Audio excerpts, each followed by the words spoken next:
पर भगवान की कृपा हुई थी। सब लोगों को अपने स्वप्न का वृत्तांत उन्होंने सुनाया और इकट्ठे हो करके ये प्रतीक्षा नहीं की कि सवेरा हो जाएगा तो भगवान को पहुंचाएंगे। ये प्रतीक्षा न करके जाग करके तुरंत ही ठाकुर जी को ले चलो ले चलो। तब ले चलने के लिए भगवान के उन्होंने पालकी की तैयारी की, कुछ उत्सव की तैयारी की, कीर्तन की तैयारी की। गाते बजाते कीर्तन करते हुए ठाकुर जी को लेकर के चले और साथ में वहां पहुंचेंगे तो कुछ भगवान का भोग लगेगा, उत्सव होगा, संतों का एक भंडारा होगा। इसलिए भी तैयारी करके चले, कुछ पदार्थ सामान साथ में लेकर के। लोगों ने देखा कि भाई अभी रात हो रही है, कौन जा रहा है, ये क्या है।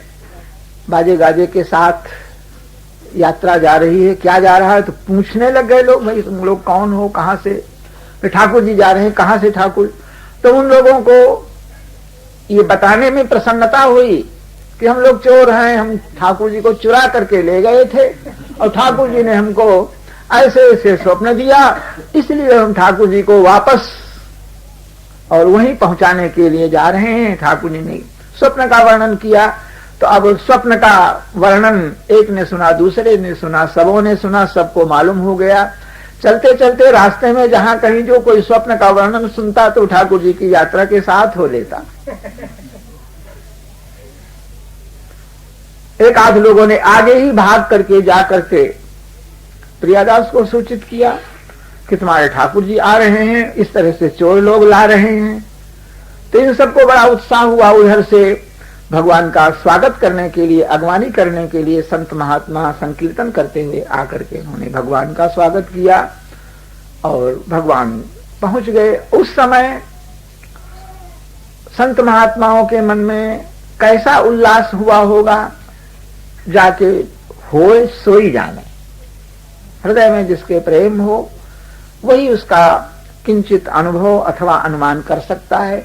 बड़ी भारी प्रसन्नता हुई और भगवान ने कह दिया था, बताया चोरों ने प्रियादास जी को सबके सामने बैठ करके स्वप्न का वृत्तांत सुनाया कि भगवान ने हमारी छाती पर चढ़ करके हमको भयभीत किया, डराया और कहा कि हमको कथा सुनने के लिए नहीं मिली, साधु महात्मा लोग भूखे हैं, दूना दुख हमारे ऊपर पड़ा, हमको जल्दी पहुंचाओ नहीं तो तुम्हारे ऊपर और चौगुना दुख पड़ेगा। यह सुन करके सब लोगों के हृदय में प्रेम उमड़ रहा था, नेत्रों से सबके आंसू बह रहे थे और भगवान इस भक्त चरित्र के श्रोता हैं, यह सबको प्रतीति अति प्रतीति हो गई। और फिर बड़े उत्साह के साथ भगवान की आरती होकर के, मंगला होकर के कथा ही पहले आरंभ हुई और कार्य एक और रसोई बनने लग गई, एक और उसी समय, चाहे वह कथा का समय नहीं था लेकिन उस समय भगवान आए थे तो उसी समय लोगों ने कथा आरंभ कर दी, भक्तमाल की कथा होने लगी और बहुत बड़ा एक समाज उस समय हो गया था। तो भक्तमाल की महिमा का बोध उस समय बहुत से लोगों को हुआ, क्योंकि अधिक लोग एकत्र हो गए थे, सबके हृदय में सद्भाव का उदय हुआ था। तो हृदय पर उनके भक्ति की, भक्तमाल की और भक्त में भक्ति की छाप पड़ गई। भगवान ने दिखाया कि मैं भक्तमाल का श्रोता हूं। तीसरी बात एक वैष्णवदास जी ने लिखी है कि प्रियादास जी के पास एक कोई सज्जन थे, वैश्य थे, उन्होंने आकर प्रार्थना की कि हमको एक भक्तमाल की पुस्तक दीजिए। तो उन दिनों प्रेस तो थे नहीं, बाजार में ग्रंथ मोल नहीं बिकते थे, जहां तहां ग्रंथ रहते थे और जिस किसी को ग्रंथ चाहिए वह लेखकों से प्रार्थना करता था और लेखक कुछ अपनी मजदूरी लेकर के, दक्षिणा लेकर के ग्रंथ को लिख करके देते, महीना भर में लिख देंगे, आकर के ले जाना। इस तरह ग्रंथों को लिख लिख करके ही लिया दिया जाता था। और कुछ ग्रंथ ऐसे भी थे जैसे महावाणी, हरिव्यास देव कृत महावाणी, वह एक अपने समय में ग्रंथ ऐसा था, उस ग्रंथ को वे लोग किसी को नहीं देते थे, चाहे जो कोई आकर के लिख ले जाए, लिखा ले जाए, जो कोई उनकी संप्रदाय में दीक्षित होता, जिस पर वे कृपा करते, उसको वो देते, क्योंकि अत्यंत रहस्यमय उसको मान करके, क्योंकि भगवान के श्रृंगार माधुर्य का यह ग्रंथ है, सब लोग इसके अधिकारी नहीं हैं, इसलिए नहीं देते थे। और वैसे तो जितने भर ग्रंथ हैं, उन ग्रंथों की फलस्तुति में गोप्यम गोप्यम कहा गया है, इसको छिपा करके रखो, छिपा करके रखो, यह परम रहस्य है, योग्य अधिकारी को सुनाओ, अधिकारी को दो, पहचान लो पहले तब उसको यह विद्या दो। ऐसा प्रायः सभी जगह सभी ग्रंथों में मिलता है। अनधिकारी को विद्या न दी जाए, अधिकारी को ही दी जाए। तो प्रियादास ने पूछा कि भाई तुम कुछ कथा कहने सुनने का अभ्यास रखते हो, कथा कहोगे, कथा सुनोगे, क्या करोगे? ग्रंथ की तुमको क्या आवश्यकता? तो उन सज्जन ने कहा कि महाराज मैं पढ़ा लिखा ज्यादा नहीं हूं, व्यवसायी संसारी आदमी हूं, कथा कहने सुनने का भी हमको अभ्यास नहीं है, मैं ग्रंथ को इसलिए चाहता हूं कि इतने भक्तों का उसमें चरित्र है, ये मैंने सुना है। तो चरित्र रूप से ये भक्तजन भक्तमाल में विराजते हैं। जिस तरह से श्रीमद् भागवत में साक्षात भगवान श्री कृष्ण ने अपना तेज रख दिया और सहित तेज के भागवत में प्रविष्ट हो गए। श्रीमद् भागवत जो है भगवान श्री कृष्ण की वांगमयी मूर्ति है, यह प्रमाणित हुआ। तो उसी तरह से राम जी का चरित्र जिसमें है वह राम जी की वांगमयी मूर्ति है, और भक्तों का चरित्र जिसमें है वह भक्तों की वांगमयी मूर्ति है। भक्तमाल भक्तों की वांगमयी मूर्ति है। और ये ग्रंथ जो है वह इन ग्रंथों को भगवान का श्री विग्रह कहा जाता है। पुस्तक नहीं है साधारण, भगवान के श्री विग्रह हैं ग्रंथ। इसलिए मैं लिखा करके अपने घर में रखूंगा। ये तो हमको मालूम ही है कि जैसे कुछ हम हैं, जैसा कुछ कर रहे हैं, इसके फलस्वरूप हमको सदगति नहीं हो सकती, हमारे संस्कार अच्छे नहीं हैं। तो भक्तमाल ग्रंथ रहेगा घर में हमारे तो हमारा कल्याण हो जाएगा। इसलिए हमको प्रियादास ने सीधे साधे भगत की बात देखी, ग्रंथ को लिखवा करके दे दिया। भक्तमाल ग्रंथ को ले जा करके उस सज्जन ने अपने घर में रखा। भागवत रामायण भक्तमाल आदि जो सदग्रंथ हैं, इन ग्रंथों के अध्ययन पठन श्रवण की महिमा तो है ही, लेकिन जहां पर इनका स्थापन होता है, जहां इनकी पूजा होती है, वह स्थल घर पवित्र होता है और पूजित वे ग्रंथ भक्तों का कल्याण करते हैं। अपने घर में ले जाकर के उसने रखा। भक्तमाल को केवल दूसरी पूजा तो बनती नहीं थी, लेकिन एक बार प्रणाम जरूर कर लेता था।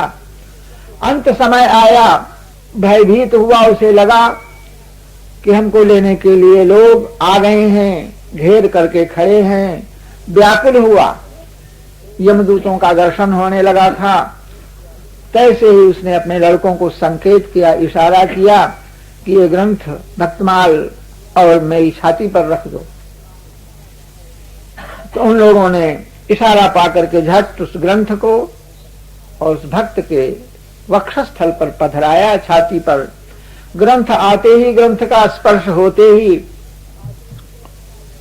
वह स्वस्थ हो गया, सावधान हो गया।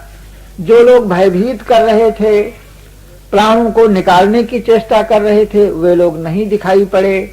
और इसके बाद भगवान के भक्तों का दर्शन होने लग गया, क्योंकि अंतिम की बात थी। अत्यंत वह आर्त था, और आर्त अवस्था में हृदय के द्रवीभूत होने पर जो भगवान का नाम लिया जाता है, भक्तमाल का नाम लिया, भक्तमाल को रखा, तो इसलिए निर्भय हो गया। कुछ देर में उसके प्राण छूट गए और अपने लड़कों को समझाया कि देखो हमको जमदूत लेने आए थे और इस भक्तमाल ग्रंथ का ऐसा अनुग्रह हुआ कि अब हमको भगवान के दूत दिखाई पड़ते हैं, अनेक भक्तों का दर्शन हमको हो रहा है और अब मैं वैकुंठ को जा रहा हूं, मेरी दुर्गति नहीं होने वाली है, तुम लोग भी सावधान रखना। तो बहुत दिनों तक उन लोगों ने अपनी परंपरा में एक नियम बनाया कि मरणशील के शरीर से ग्रंथ का स्पर्श करा देते थे। भक्तमाल सुनाते भगवान के भक्त हो गए, वो लोग भक्तमाल के भक्त बन गए। भक्तमाल के महात्म्य का यह वर्णन श्री प्रियादास जी के पौत्र वैष्णवदास जी ने किया। ग्रंथ के आरंभ में महात्म्य कहा जाता है, क्योंकि जाने बिन न होई प्रतीति, बिन प्रतीति होई नहीं प्रीति। हम श्रद्धा हमारी किसमें होगी? जिसके महात्म्य को हम समझेंगे। रत्न मेरे पास है, जवाहरात समीप में है, उसकी महिमा को, मूल्य को अगर हम नहीं जानते हैं तो उसमें हमारी कोई श्रद्धा नहीं। और यदि उसकी महिमा का ज्ञान हो जाए तो झट उसमें श्रद्धा होती, प्रेम होता है। इसलिए प्रत्येक ग्रंथ में प्रायः आरंभ में उस ग्रंथ के महात्म्य का वर्णन किया जाता है, और उस महात्म्य भागवत के महात्म्य का वर्णन करने के बाद भागवत की जैसी फलस्तुति है, उसी प्रकार से उस महात्म्य के कथन श्रवण की फलस्तुति कही गई।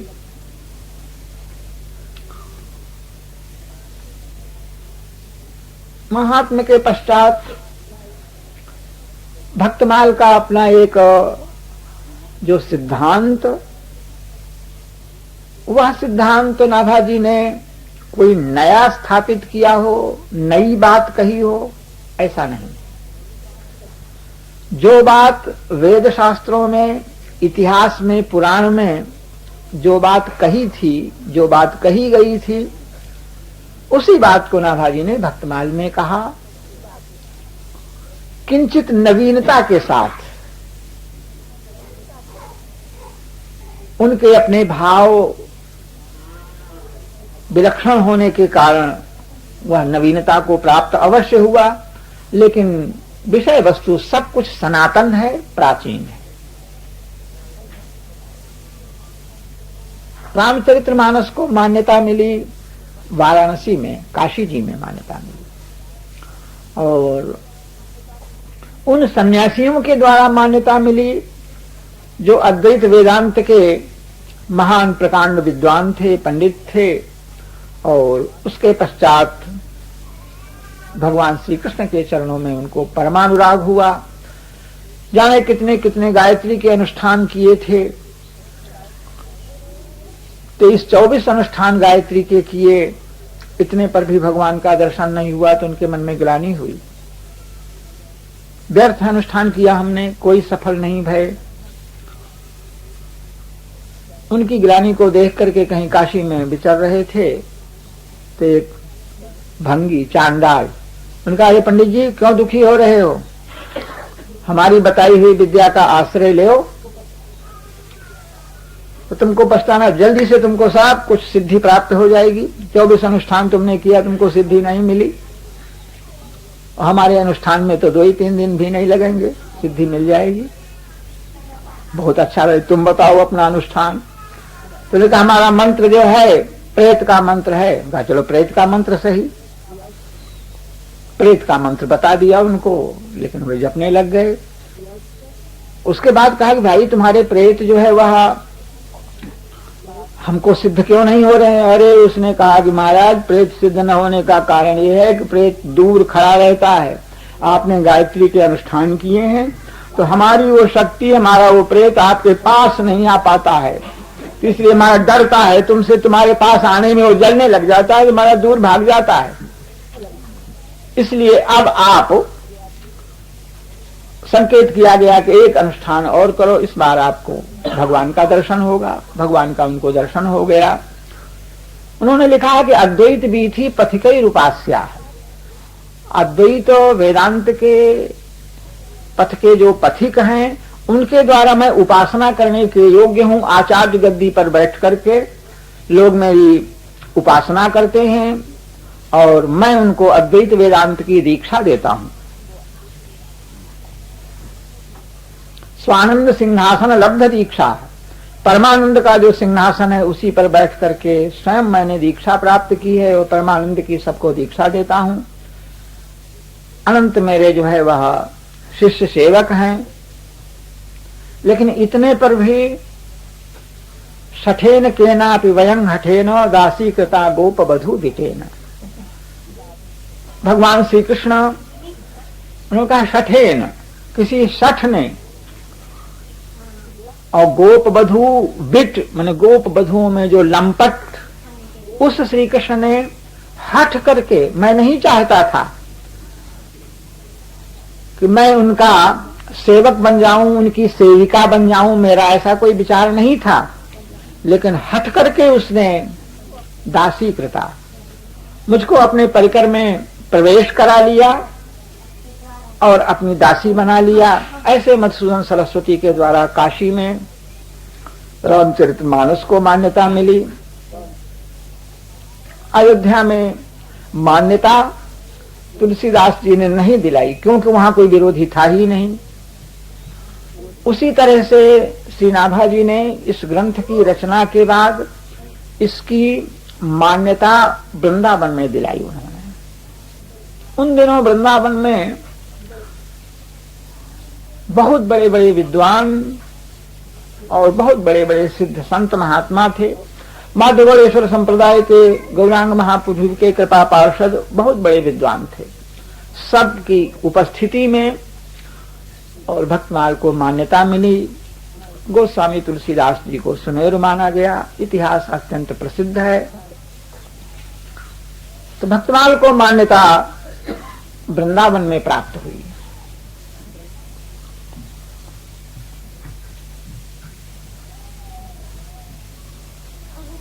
इसके पश्चात ग्रंथ का प्रणयन हो जाने के बाद, रचना करने के 100 वर्ष बाद श्री नाभा जी ने प्रियादास को आज्ञा दी। प्रियादास एक वृंदावन के संत थे जो राधा रमणीय संत थे, राधा रमण जी के भक्त थे, मनोहर दास जी के शिष्य थे। जयपुर, राजस्थान, गलता इन सब में भ्रमण करते थे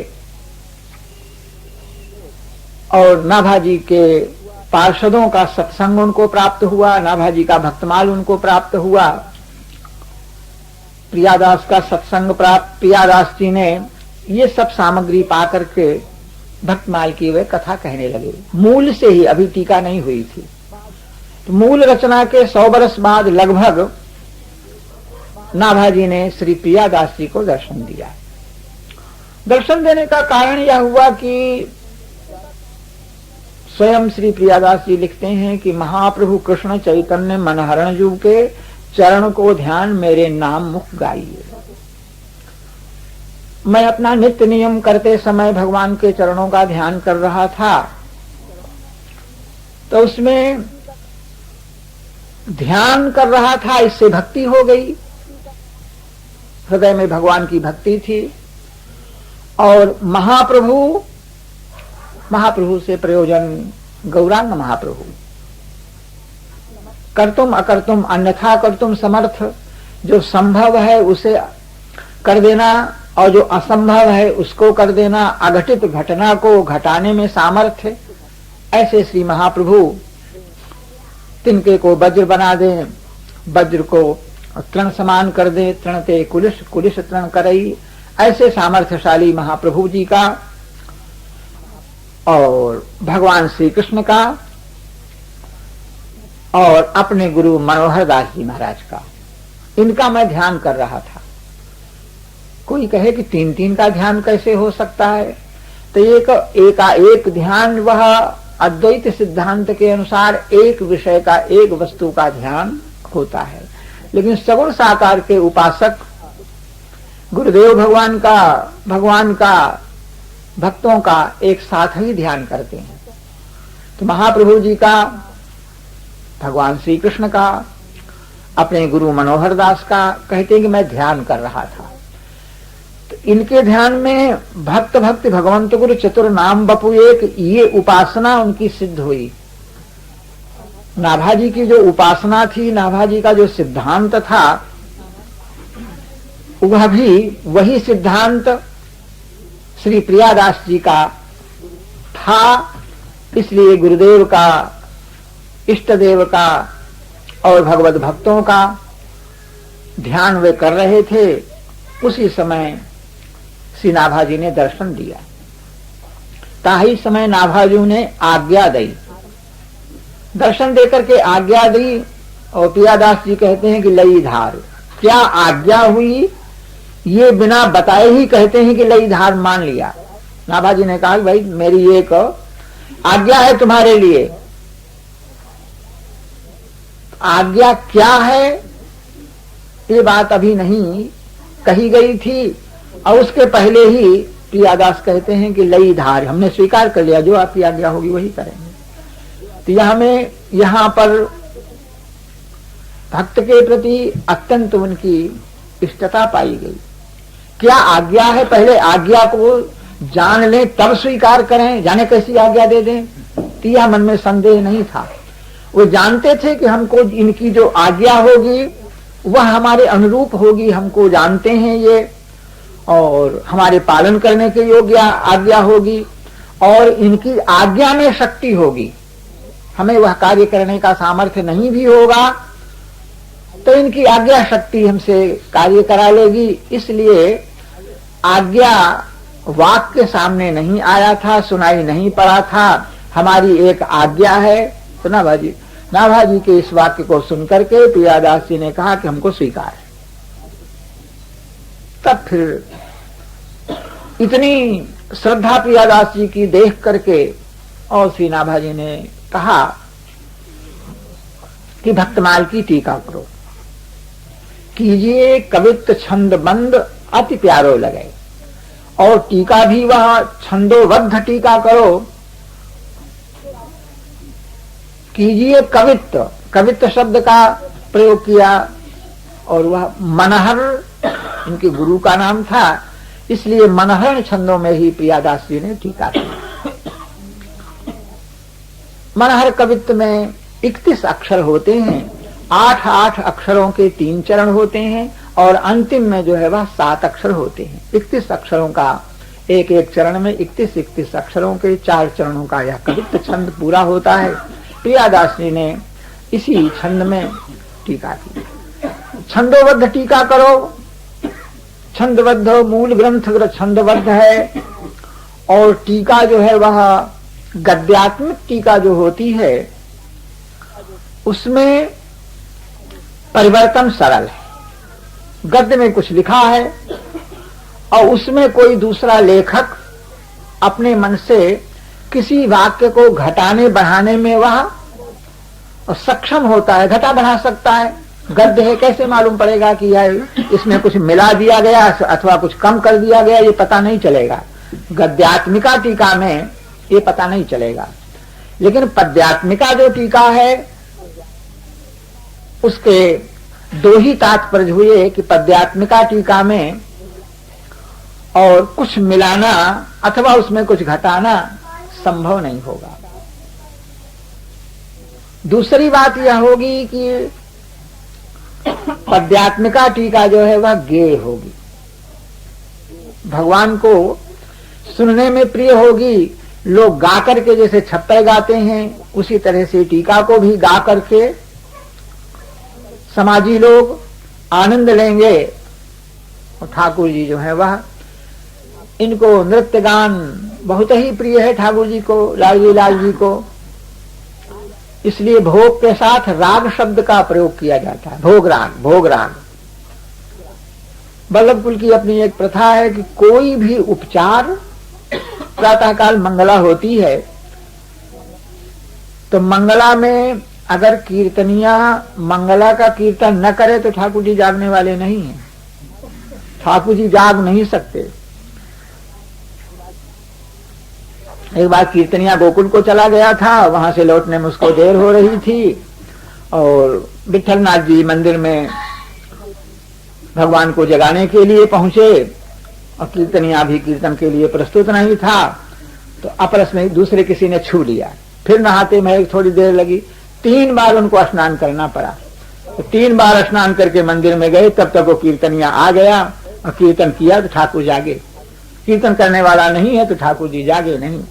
इसी तरह से चाहे भोग सामने रख दो, जब तक सामने भक्त वाणी से अब कीर्तन न किया जाए, तो जो प्राचीन परंपरा से वैदिक तांत्रिक मंत्रों से जो कार्य होता है वह भगवान की सेवा में भक्तों की वाणी का कीर्तन करके वही होता है।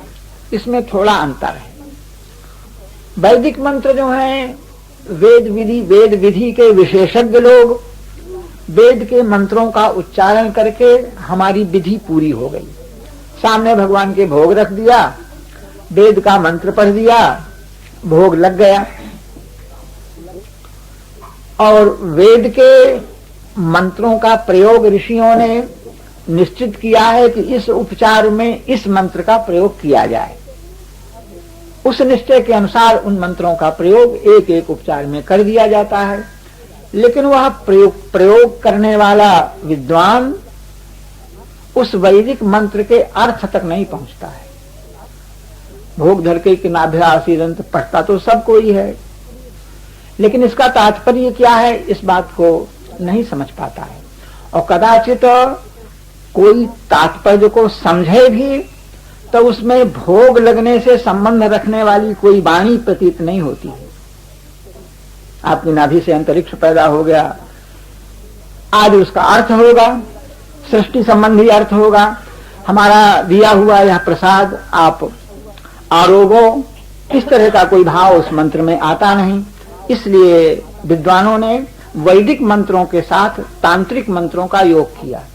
तांत्रिक मंत्रों में इस तरह के भाव आ जाते हैं और भगवान के भक्तों की वाणी में तो स्पष्ट ही रहते हैं भगवान।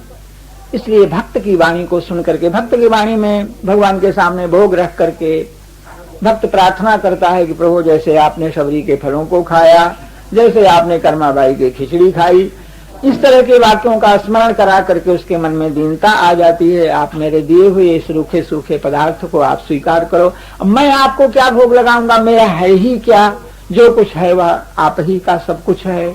इस तरह की वाणी सुनकर के भगवान भोग लगाते हैं और सब उपचारों को स्वीकार करते हैं। भक्त वाणी के द्वारा ठाकुर जी जो है तो राग, गेय राग होते हैं।